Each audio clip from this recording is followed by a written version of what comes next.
So then slowly we'll see the attendees start to join.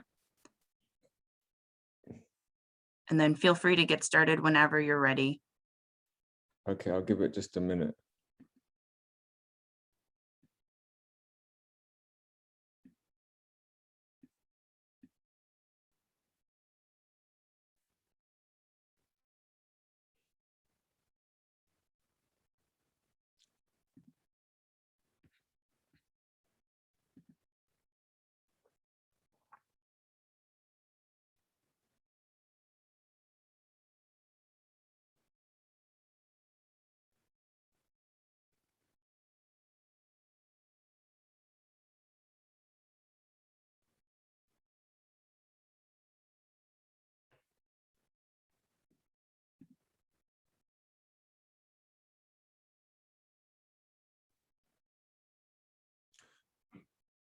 Okay, I think we'll get started. It's a real pleasure to introduce Dr. Jason Knight from the rheumatology section in the Department of Internal Medicine. Jason has done some really very interesting and seminal work on the role of neutrophils in first in autoimmunity, and then during the pandemic, he's done some very interesting work with COVID-19 and the role of neutrophil traps. Some of these papers have had a lot of attention and impact. And so, it's a real pleasure that Jason has agreed to give us a presentation here. He's been at Michigan most of his time, except for finishing his PhD at the University of Pennsylvania.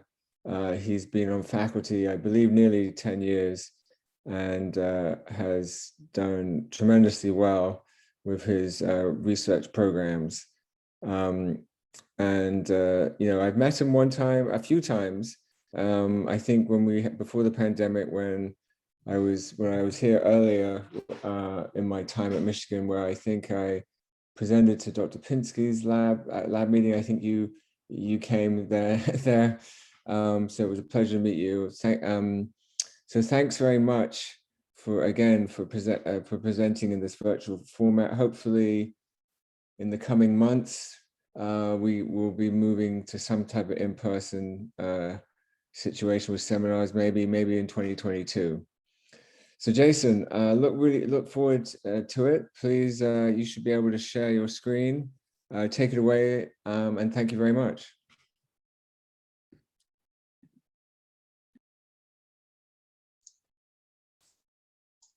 Yes, thanks a lot for inviting me to talk to your group. It's very exciting. I'll tell you some of the work we were doing in normal times and then some of the work we have done since the pandemic started. Welcome to the world of antiphospholipid syndrome researcher, where it's pretty hard to get a disclosure, but I still endeavor to one day do this. So I'll start by telling you about my favorite thing to study, which is antiphospholipid syndrome, or APS.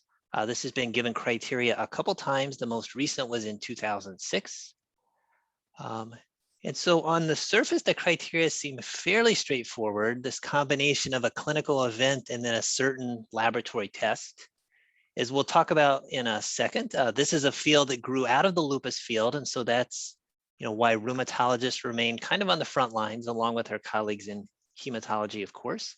I do think APS has a lot of the gray area, though, that the rheumatologist is used to seeing in the various diseases that we treat. And so I do think we provide some value in the clinic. We'll talk in a little more detail later about the different types of events that APS can cause. Many a patient has pointed out to me that these criteria are very reactive. We can find the antibodies in the blood, but we don't label someone as APS and typically don't start treatment until one of these bad things has happened. And so there's definitely room for improvement there. The lab tests continue to torture house officers since the 1980s, when these first started getting ruled out. Find me a house officer that can distinguish beta-2 glycoprotein from beta-2 microglobulin, and I will be ultra impressed, and hopefully they are a future rheumatologist. But I think we can bring some sense to these lab criteria by going a little bit into the history. So let's spend 5 minutes doing that. So this is a story that actually starts with syphilis. So usually I have this slide in as kind of an icebreaker, so I get laugh from the audience and I become relaxed. But now in the pandemic era, I just learned I have to laugh on the inside myself. But we can go to the 1940s when Pangborn learned to isolate cardiolipin from beef heart. So cardiolipin, as you know, is a negatively charged phospholipid. It's especially enriched in mitochondria, and so heart muscle is a great source of said mitochondria. And so it turns out that syphilis patients develop antibodies to cardiolipin. So there's anti-cardiolipin antibodies in syphilis. This was the first relatively sensitive way to screen for syphilis. But by the 50s, it was realized, while sensitivity pretty good, the specificity, is far from perfect. And so there's a number of infections that can cause a false positive syphilis test. But if we talk about the most common non-infectious causes, actually lupus is right out front. So going all the way back to the 50s, we knew that lupus patients were getting anti-cardiolipin antibodies. So I think this was our first clue of what was to come. Meanwhile, there was a second story which turned out to be, in my opinion, the most important, and that was this screwy business about circulating anticoagulants in lupus. And so I give the most credit to this group from the Mayo Clinic in the 1960s, who bravely wrote up that while the phenotype seemed to be one of anticoagulation, in the test tube, this blood looked too thin. In the person, that was not the phenotype. The phenotype was not for bleeding, but was actually for clotting, for thrombosis. And so it turns out the lab tests that we use for many of these clotting assays have lots of phospholipids. That's like an artificial cell surface where those clotting factors can come together and activate each other. And antiphospholipid antibodies muck that up. So in vivo, when you have cells around a more complex system, the balance is tipped towards thrombosis. But in this very simplified system of the clotting assay in vitro, it actually looks like a prolongation of clotting times. So, this lab artifact was eventually standardized to make the lupus anticoagulant test. This is a test that lets us screen for a variety of antiphospholipid antibodies.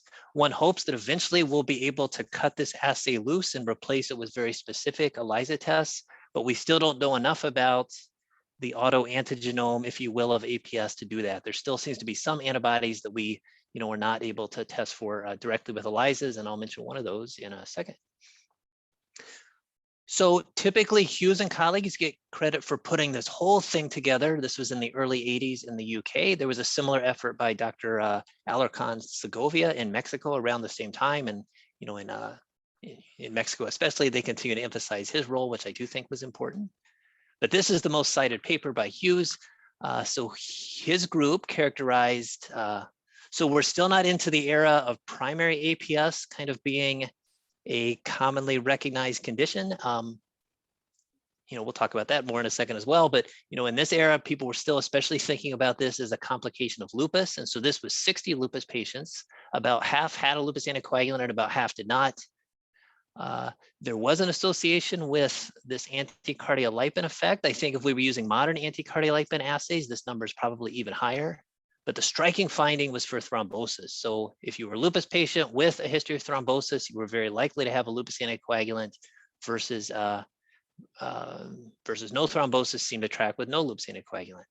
Other features that we still recognize today, pregnancy loss, low platelets, CNS disease also tracked well with lupus anticoagulant. And so by the mid 80s, we knew a number of things. This lupus anticoagulant phenotype associated with thrombosis, not bleeding. Patients with it were also likely to have anticardiolipin, suggesting some commonality there. However, when researchers got involved, and started to kind of stress test this in the laboratory, what they found is that if you purified these antibodies, it was actually kind of hard to show that they had a nice direct interaction with phospholipids. And so the question was whether there might be protein cofactors, which were actually serving as a bridge between antibody and antigen, or serving as a bridge between antibody and phospholipids. So there might be some antigen living in between in terms of a serum cofactor. And so it was in 1990 that three groups, the Dutch and the Japanese and the Australians, all described at the same time that one important cofactor was this plasma protein, and actually a fairly abundant plasma protein known as apolipoprotein H, or also known as beta-2 glycoprotein 1. And so there's an idea that, and actually a little bit of controversy based on the crystal structures that are out there, how feasible this circularized form is. But one way people like to think of it is there's a form in the blood that is relatively inert to the immune system. But when it interacts with a negatively charged phospholipid, there's some opening up of that structure. And we know especially antibodies that recognize this so-called domain 1 of beta-2 are the ones that are most likely to be pathogenic. Presumably these antibodies cluster beta-2 on cell surfaces. This may be perceived to the cell as some type of a foreign invader because we know toll-like receptors and other innate receptors can be activated. And so I think the most important role of these antibodies is actually to activate cells. Early work in the field was in the area of clotting factors, but I think it's cell activation that really drives the APS phenotype. A second cofactor that is important, I think, that has yet to make it into the classification criteria is prothrombin. And so people were thinking about this back to the 90s. For me, the most important paper was Atsumi et al., published in 2000. And so Atsumi made an improvement on the early assays. And so, it was known that if you make an ELISA out of prothrombin, that will track to some extent with the lupus anticoagulant. But you can really improve that by coating the prothrombin onto phosphatidylserine. Presumably this changes the conformation of that prothrombin in some way, makes it more accessible to these antibodies. And so now you have an assay that's pretty good. It has good specificity. A positive anti-PSPT assay, really predicts someone that's going to have a lupus anticoagulant. So in the clinic, for those of you who are clinicians, I think this can bring the most value in situations where you perhaps cannot trust that lupus anticoagulant. If your patient is in the hospital on heparin, they're anti-beta-2 negative, but you still think APS may be at play. And so this is an antibody you can go testing for directly that may let you get around the need to have the functional assay working well. So why research APS? Well, one, it's more common than you think. It's right on the cusp of where I think we should consider it a rare disease, around 1 in 2,000, based on recent epidemiology done by our friend Ali Duarte at the Mayo Clinic.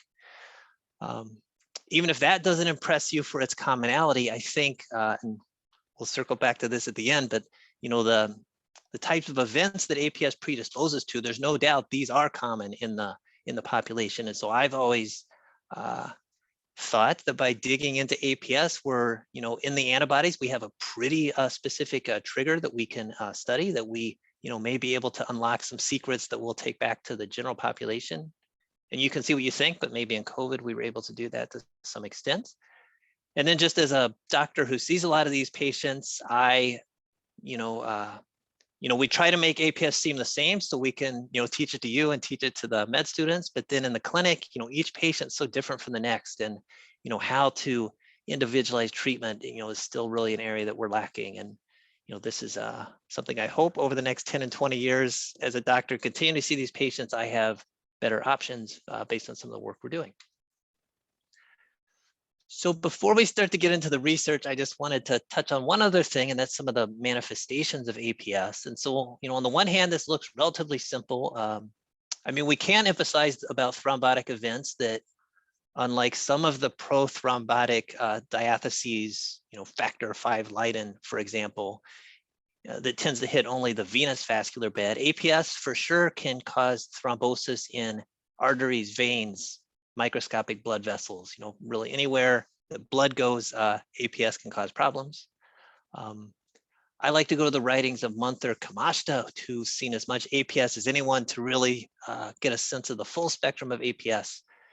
And so in this little table, he's showing us different types of events that could actually meet the current classification criteria. So we have simple vascular events like DVT, and also some of the obstetric complications, which is a talk for another day.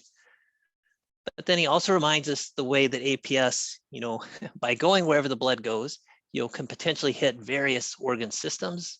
I think some of these, especially like some of the eye blood clotting events, some of the intra-abdominal vascular events, when these happen, they become more specific for APS. It's less likely those are going to happen in the outside of APS. But then the thing I really wanted to emphasize was the other types of stuff APS can cause. Like, this is what really brings us trouble in the clinic, because these are things that we use blood thinners. Despite the blood thinners, they continue to progress. There's clearly some type of immunomodulation that these patients need, but we still don't know how to do that smartly and proactively.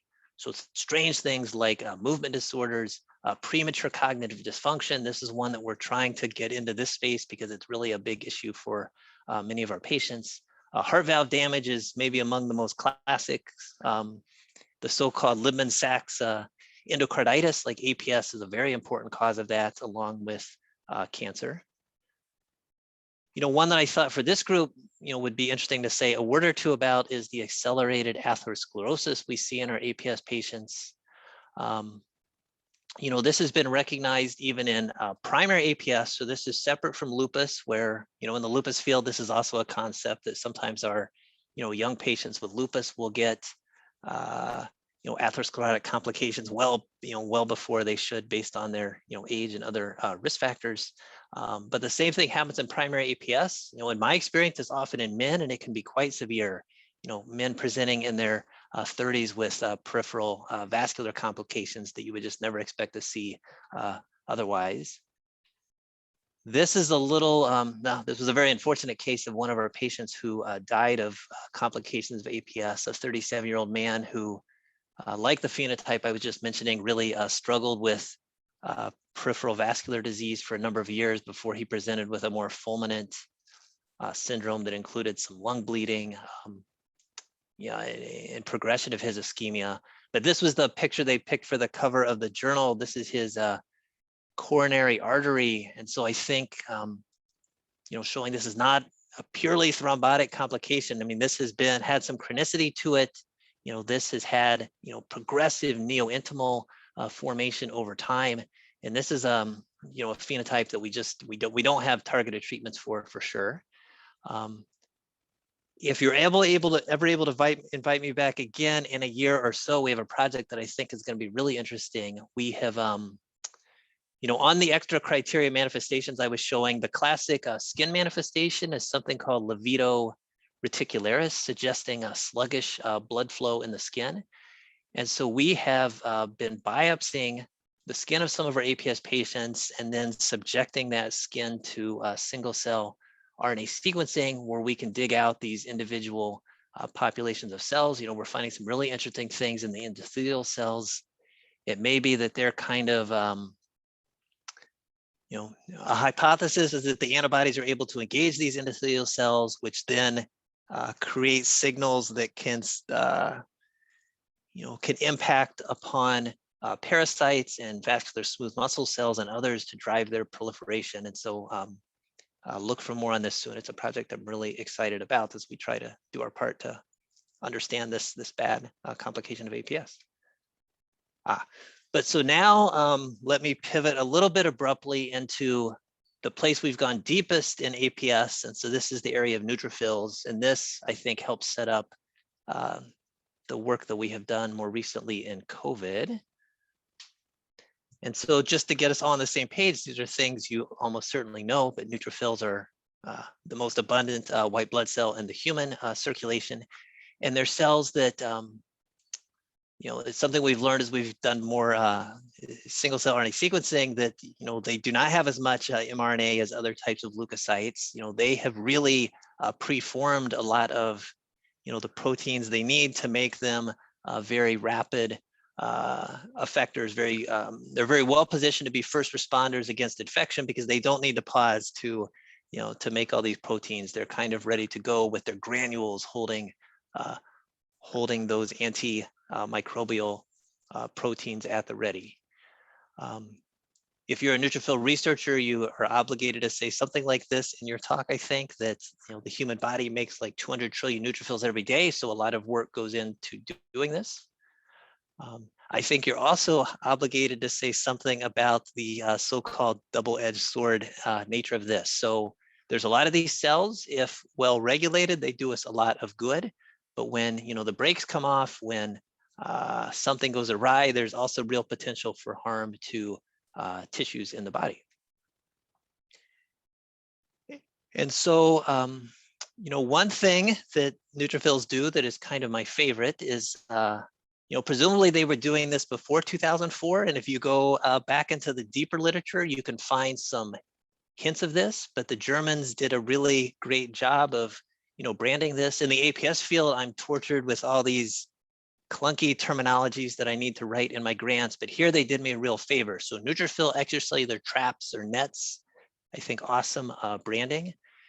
And so their original description still holds up pretty nicely. And so the idea is that neutrophils can take their chromatin, which had been, very densely condensed in the nucleus, and shoot it out into the world in the form of these webs.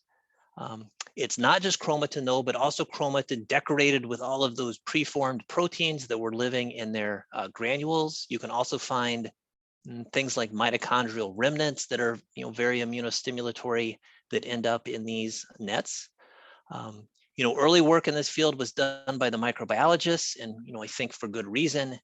I like the story that nets may be especially evolved to combat things that are too large to phagocytose. So maybe your fungus or your protozoan that could not be eaten simply by the neutrophil, but these webs may give you a way to help contain that. But it wasn't too long into this nets field before people started, not just thinking about the good that nets may do, but also the potential bad. And so now many groups have written about the idea that nets are pro-thrombotic. I think nets are designed to be released out in the tissues once the neutrophil has left the bloodstream. And when that does not go as planned, when these nets begin to be extruded within the bloodstream itself, there's many mechanisms by which they can trigger thrombosis, including just a simple scaffolding, a place that platelets and red blood cells can aggregate. And so our first foray into this space, when I was back in the days when we just had one or two people in the lab with me doing some of the experiments myself, we this was a paper that we wrote especially with patient samples. And so we showed that APS neutrophils, if you freshly isolate them from a person, are more likely to spontaneously shoot out a net. We also showed that these antibodies that I mentioned previously that we know can activate cells, although neutrophils had been relatively little studied, anti-beta 2 antibodies, for example, are quite good at activating neutrophils to release nets. We've gone on to develop some mouse models with the help of, like Peter Henke and vascular surgery and Jose Diaz, and also like Penske's group, as was mentioned. We've learned how to do some of these different thrombosis models. The way we model APS in these models is by transferring antibodies from our patients. One source of those is if someone has the dreaded manifestation called catastrophic APS, where they are having widespread microthrombosis. Those patients are sent for plasmapheresis. And so we now have a nice partnership with the blood bank that when an APS patient goes for plasmapheresis, rather than that 4-liter bag of plasma being put into the sewer, it instead comes to our lab where we can use it to purify antibodies, really at a scale that makes these types of experiments quite practical. And so in those models where we transfer antibodies from patients into mice, we show that if we deplete neutrophils, that's a good way to neutralize the APS IgG effect. We can administer DNase, which will dissolve the nets. We buy Pulmozyme from the hospital pharmacy, like they use to treat the airways of patients with cystic fibrosis, and we inject it intravenously, and it works quite well. And we've also found that if we disrupt adhesion to the endothelium, so we don't think these neutrophils are like right in the middle of the bloodstream shooting out that net, but rather it's when they get a second signal from the endothelium. And so if we disrupt adhesion, that's another good way to reduce APS IgG mediated venous thrombosis. And so that's great, but we see patients in the clinic. We want to think about, is there anything we could bring there?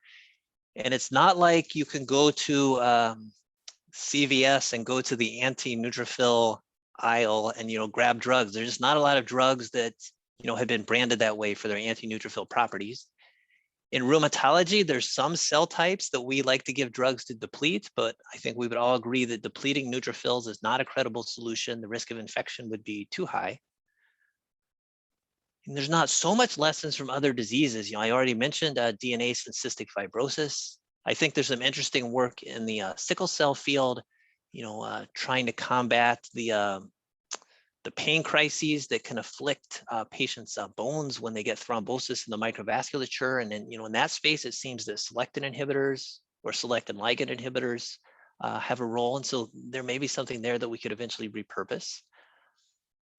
But I guess our thought process has been to think about if there's drugs that we might already be using that have some anti-neutrophil properties that we're not fully recognizing or taking advantage of.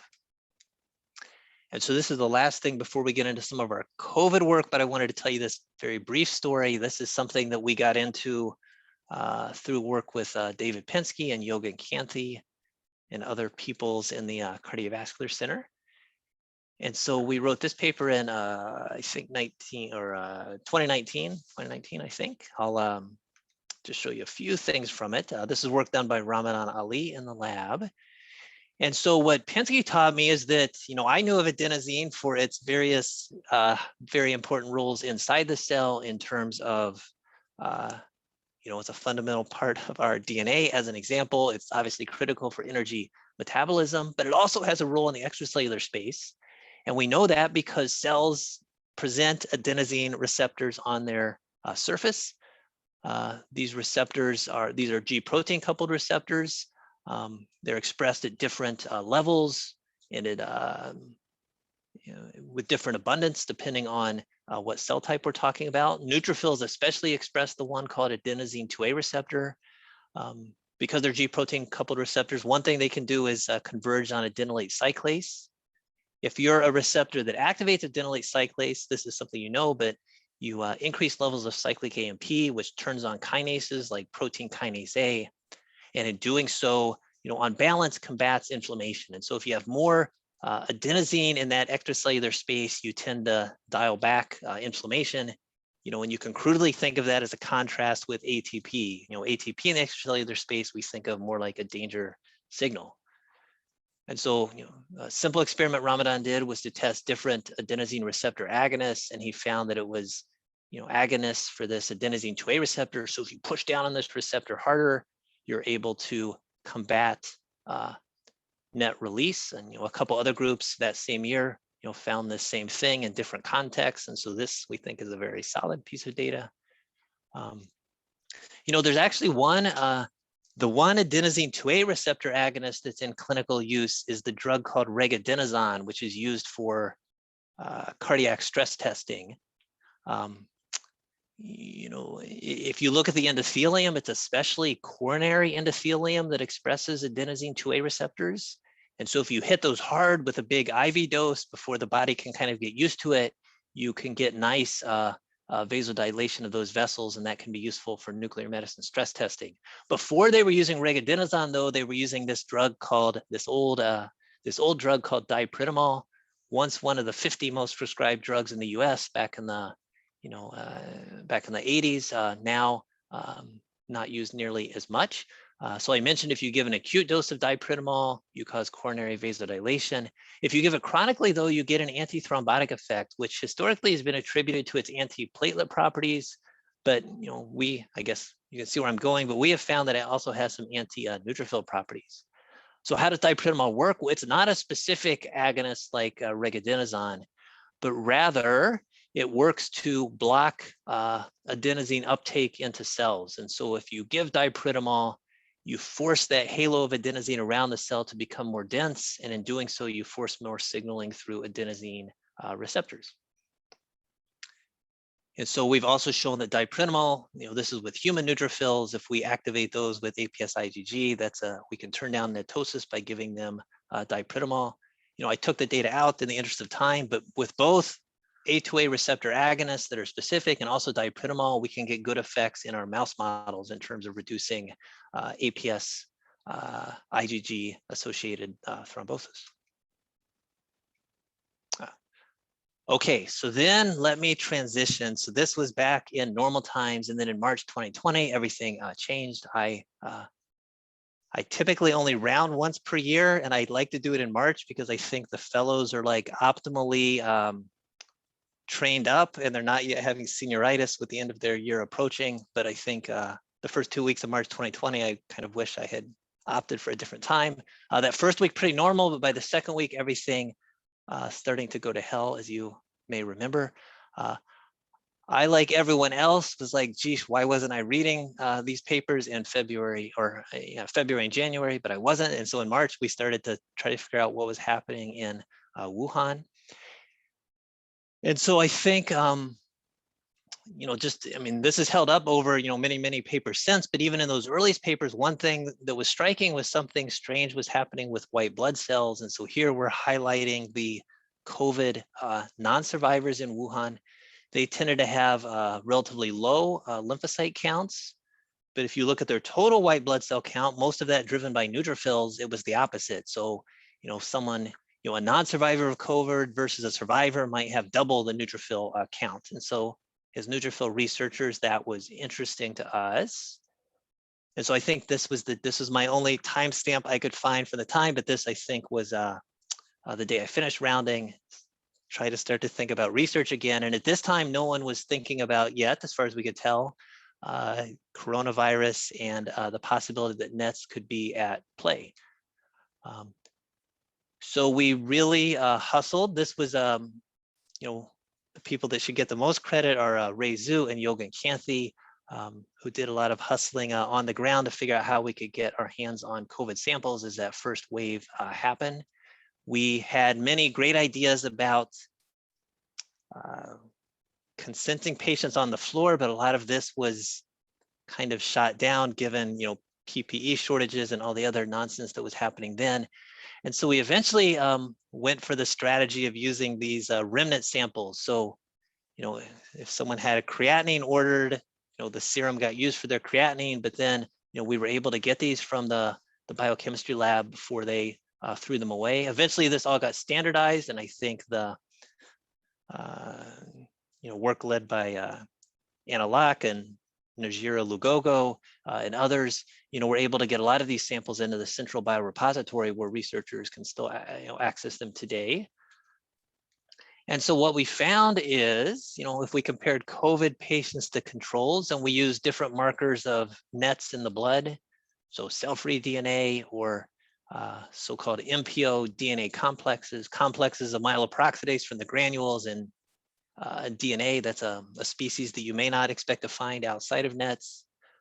Citrullonated histones is a post-translational modification of histones that also seems to be relatively unique to NETs. And so all of these markers, not in every patient, but in many patients, these were running too high. In our first cohorts, we had a good diversity of patients, some patients on room air, some on nasal cannula oxygen, some on mechanical ventilation. Across those different patients, there was, a lot of range of clinical biomarkers, and NETs correlated well with things like CRP and D-dimer, and then also correlated well with respiratory status. So, this is something that, many others have now reported as well, that NETs associate with bad COVID. We also, this was another experiment we did for the very first paper, which was to take healthy neutrophils. So getting our hands on COVID neutrophils was not feasible at that time. The biosafety committee here decided that this experiment needed to be done under BSL-3 conditions, given all the unknowns. And so a few brave people in my lab learned how to put on the spacesuits and use the BSL-3 facility. And we took healthy neutrophils and we subjected them to COVID serum. And if we compare that to, using heterologous control serum versus COVID serum, that many of those COVID serum samples seem to have some type of factor in them that stimulated NETs. And we have an idea about one of those factors. It's probably more than one. And I'll get to that in a second.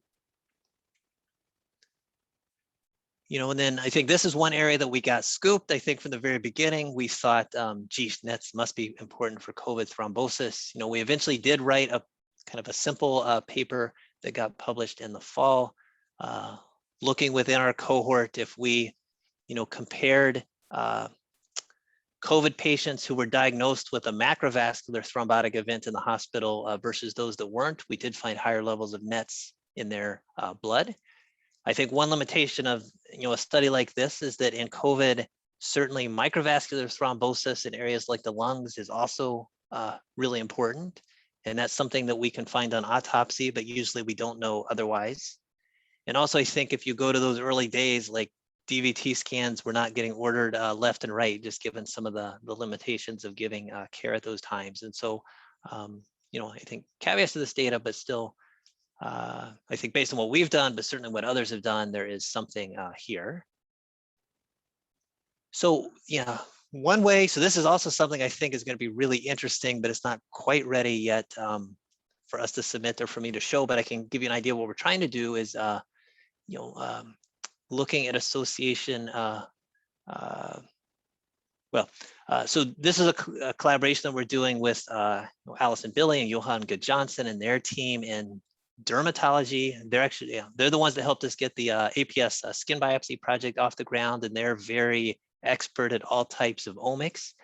And so over the course of the pandemic, we have managed to submit blood for single cell sequencing for about 70, I think, COVID patients. And so it's a pretty good sized cohort.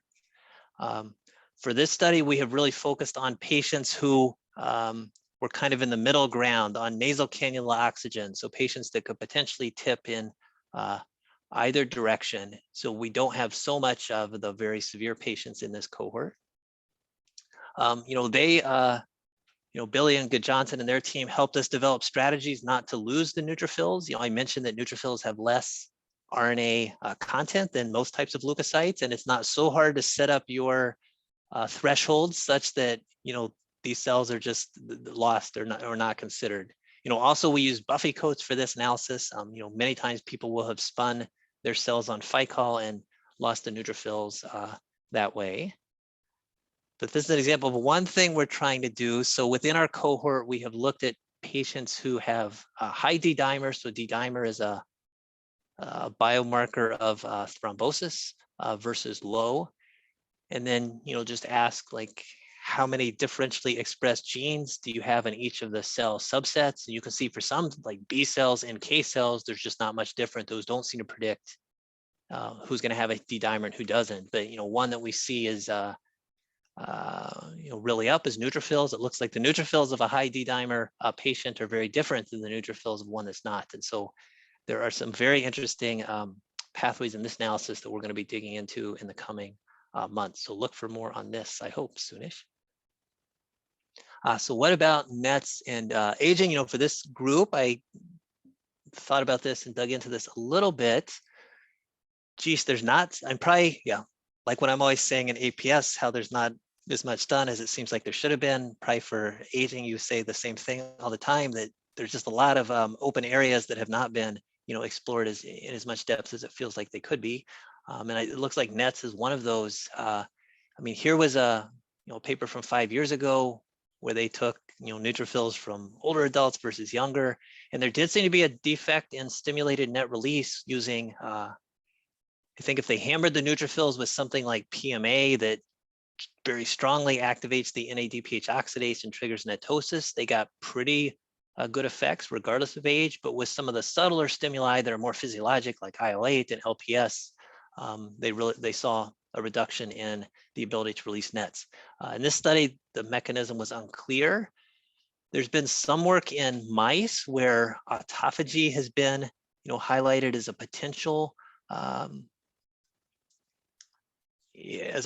defect in older mouse neutrophils as compared to younger, that may be restraining the ability of those mouse neutrophils to release nets. But still, it seems like this is a very, very open area where there's just not a lot of data yet.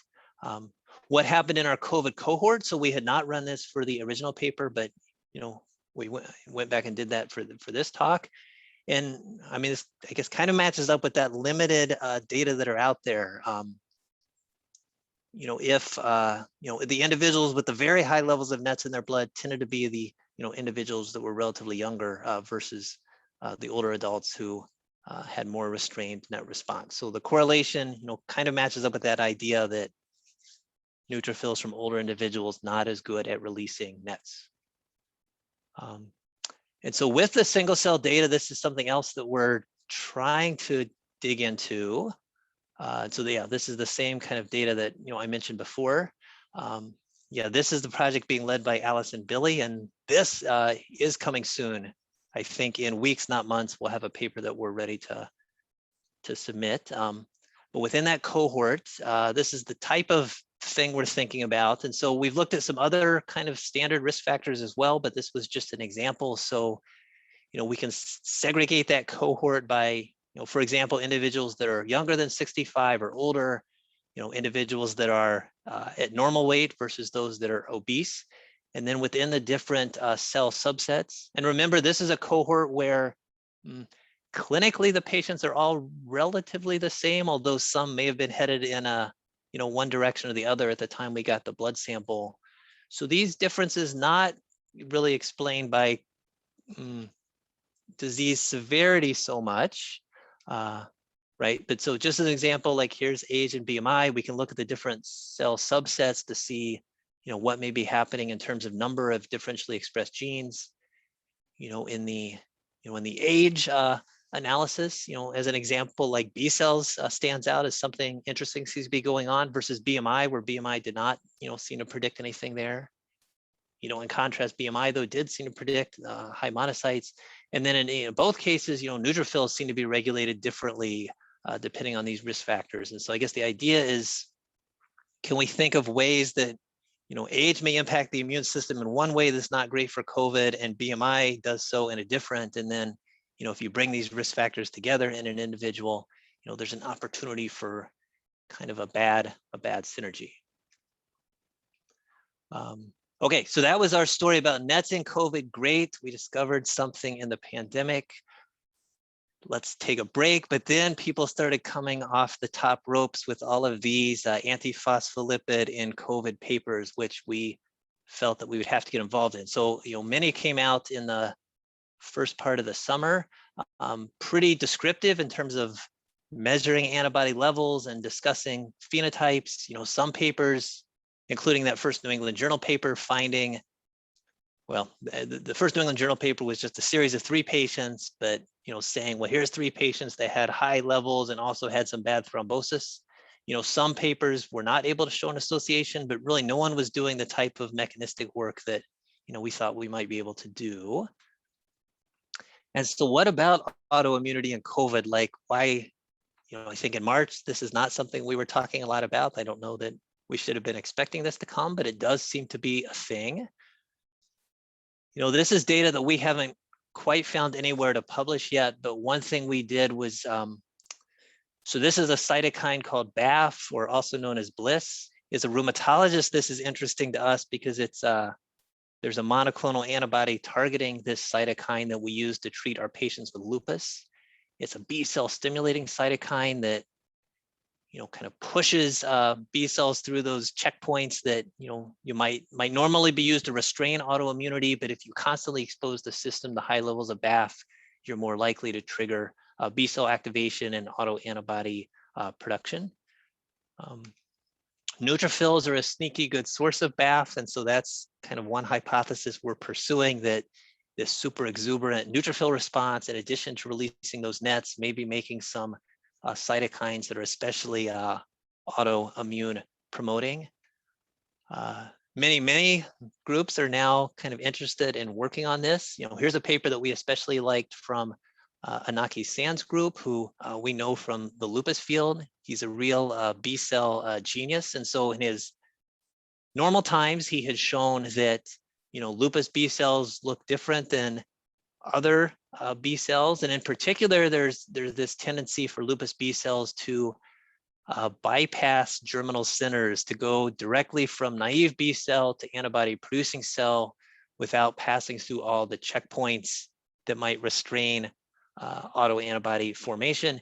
And so, he found a similar phenotype in COVID, and especially in severe COVID, where he found these lupus-like B cells that were an attractive source for autoantibody production. I mean, another paper we liked, is here showing that, autoantibodies not just potentially like diagnostic markers, but these antibodies may be causing some problems. And so, here was a series of patients that had antibodies against type 1 interferons. Type 1 interferons important. We sometimes think about them in rheumatology for their deleterious effects in driving autoimmunity, but also, I mean, they exist to help us combat viruses. And so in some patients with severe COVID, either for genetic reasons or because they have interferon neutralizing antibodies, they're not able to control that infection as well.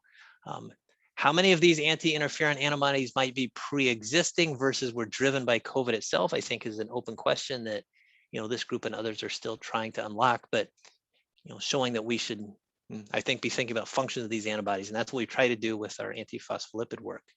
So we eventually wrote a paper, actually in the summer, but it took a long time to finally get all the different resubmissions done. But this was, again, work by Ray Zhu and Yoga Kanthi and many others.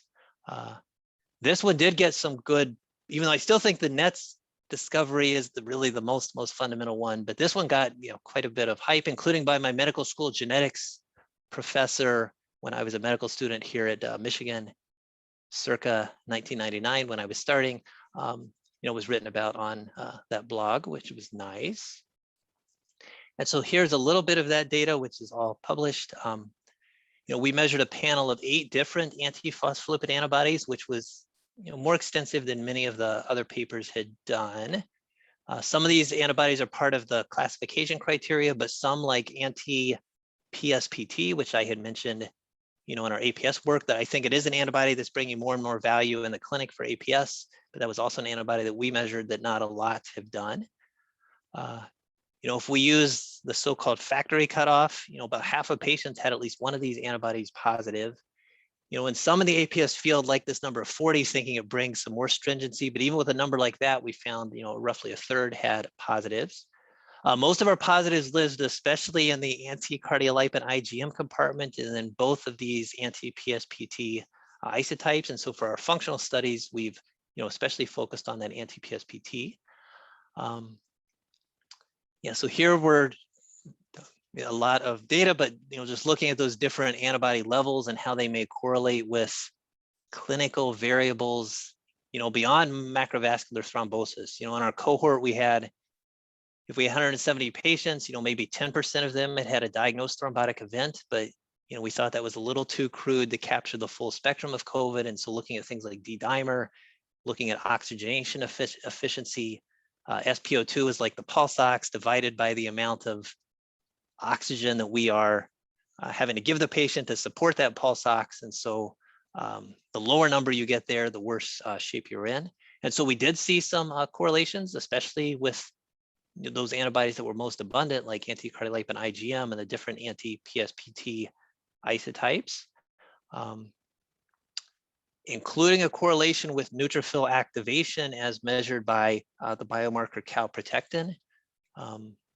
We wrote a small paper about that calprotectin in the clinic right now is only available to measure in feces. So the GI doctors send fecal calprotectin to tell us how active someone's inflammatory bowel disease is, how much neutrophils are making their way into the intestinal lumen.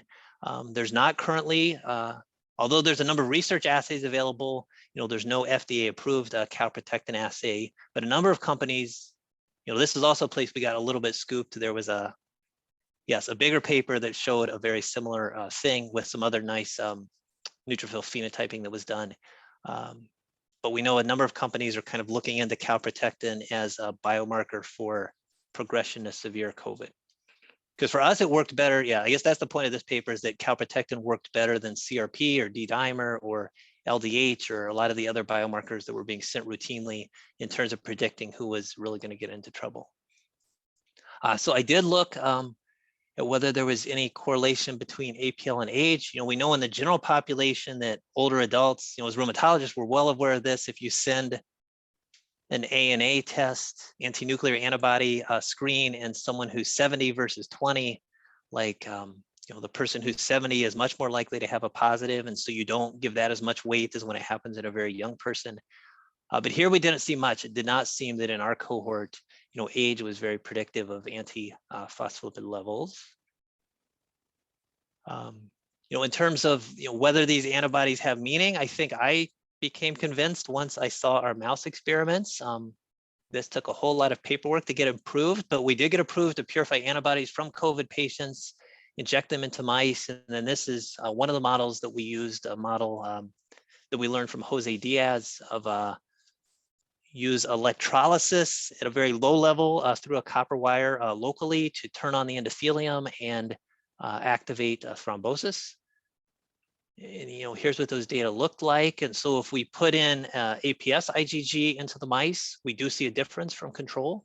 But geez, when we use these high PSPT samples, they were the strongest kind of clot drivers of antibodies that we personally have tested in this model. So this was fairly impressive to me. Even some of the low PSPT, and we have some ideas about this for another day, but even some of the low PSPT, also those IgG fractions seem to give some phenotype in this model as well. So we did see more nets in the blood of the mice. And so we think one thing and we put some evidence, some in vitro evidence in the paper for that one thing these antibodies may be doing is driving nets. But what about other mechanisms? And so another story we're working on that is available as a preprint, but is not published yet, is looking at whether these antiphospholipid-like antibodies may be activating endothelial cells. There is a track record of this happening in traditional APS. And so we can culture HUVEC with COVID serum. We can then ask whether we see upregulation of surface adhesion molecules. We could also ask if there's more leukocyte adhesion. I don't think I put the leukocyte adhesion data in this talk. But here's what some of the data looked like. So we had about 150 COVID samples, I think. Each of those went into a well with HUVEC, and then we asked if E-selectin was upregulated or if VCAM1 was upregulated, and for a subset of patients, it clearly was. In terms of what that might associate with in the serum, so here's kind of so this was the amount of expression of E-selectin, ICAM1, VCAM1 that we got. We actually did this. The original hypothesis was for nets. We thought maybe high levels of nets in the blood of these patients would be an important driver of whether the serum was able to activate endothelial cells. There seemed to be some association there, but it was actually with the antiphospholipid antibodies that there seemed to be a stronger association, especially with the IgG isotypes. And so to try to prove or disprove if that was really meaningful, we did some experiments like this. So here looking at E-selectin expression using some COVID samples that are high in anti-cardiolipin IgG or high in anti-PSPT IgG. And we found that if we depleted, at least for these serum samples, depleting the IgG fraction really made a difference in terms of how well those samples were able to activate the endothelium. So really driving it down with depletion. Similar data if we look at another marker like VCAM1. And so there's some more data here that we just resubmitted this paper with various improvements we hope that the reviewers will take, but hopefully see this out as a real paper soon. Okay, and then the last thing I'll mention in just the last couple minutes is another place, hopefully see more from us soon, but we wondered if we could do anything to help. And so here we wrote the rationale for why a drug like dipyridamole might have some role in COVID. I mentioned that dipyridamole is this adenosine uptake inhibitor. It also interferes with phosphodiesterases, so maybe potentiate like cyclic AMP signaling in the presence of dipyridamole. Something we weren't so aware of when we wrote the trial, to be honest, but there's also an old literature back in the 80s that if you give dipyridamole to humans, it actually boosts type 1 interferons. And so there was some thought of it back then as for some antiviral properties. And so in COVID, the interferon deficient state that many patients have, we wonder if dipyridamole might do some good on that front as well. So this was a trial we executed here at Michigan. We recruited 100 patients between the very end of May of last year, approaching the 1-year anniversary of that. It's hard to imagine. And then January, finally, after the second wave happened, we were able to closed the trial with 100 patients. We're now analyzing the data, hopefully more on this very soon. This was all done with inpatients here at Michigan Medicine. I think dipridamole really probably needs an outpatient study, but we were not the right ones to do that at scale. So we did the best we could. I think we're going to be underpowered for any type of clinical outcomes, but we did a lot of biosampling, which really ruined my life for 6 months, taping tubes to doors and other weird stuff in the hospital to try to make this happen. But it'll let us get data like this, which is kind of cool. So, here we're comparing blood on day 1 versus day 5. We have purified the neutrophils from that blood and measured their cyclic AMP levels. And so remember, we mentioned that if you drive signaling through those adenosine receptors, you should boost neutrophil cyclic AMP, which should help restrain, activation. And it looks like at least the first part of that we're able to do. The dipridamole group very different than the placebo. We also did some flow cytometry as the trial was going along and in patients when we were able to. And it looks like some difference there as well in terms of, in the placebo group, some patients really, activated their platelets between day 1 and day 5, and that seemed to be restrained with dipridamole. So in summary, just a reminder, APS more common than you think. Call it APS if you can. I know there's some other acronyms. If you Google APS, it's actually hard to find. You find Annapolis Payroll Society and all kinds of other things before you get to APS. But in the literature, this is how we write it. So not APLS or other things, but APS is what the literature says.